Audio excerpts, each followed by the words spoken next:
Nature can be so soothing to the tormented mind.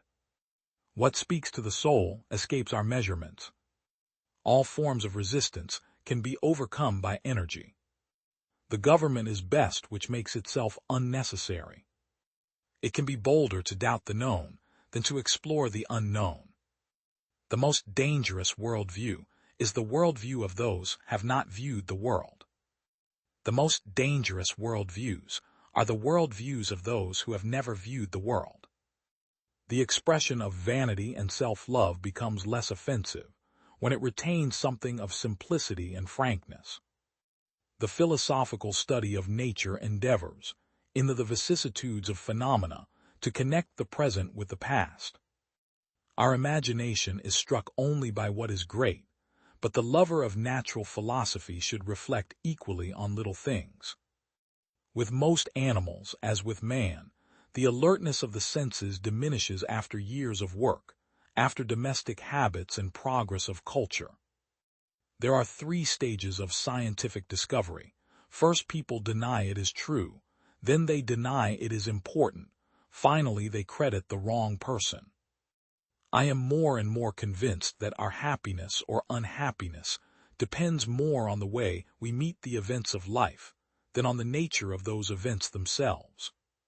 I saw with regret, and all scientific men have shared this feeling, that whilst the number of accurate instruments was daily increasing, we were still ignorant.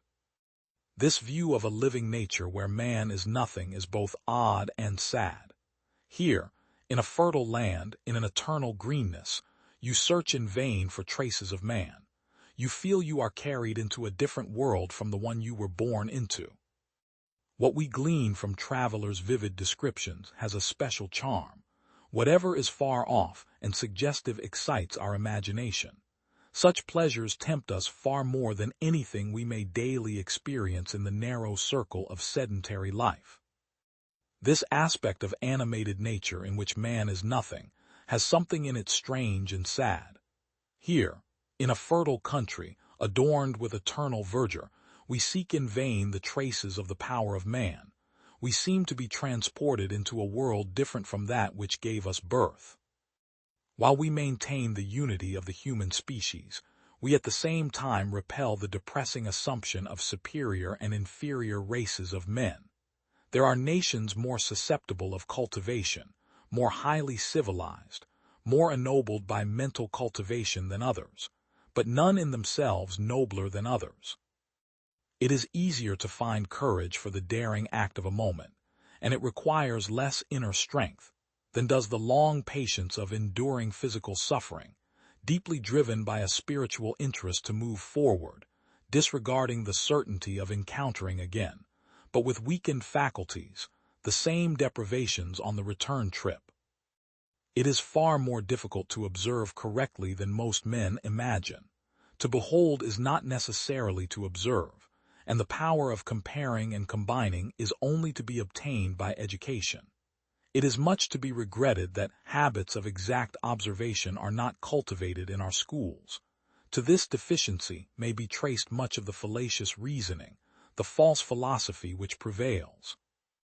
In considering the study of physical phenomena, not merely in its bearings on the material wants of life, but in its general influence on the intellectual advancement of mankind, we find its noblest and most important result to be a knowledge of the chain of connection, by which all natural forces are linked together, and made mutually dependent upon each other.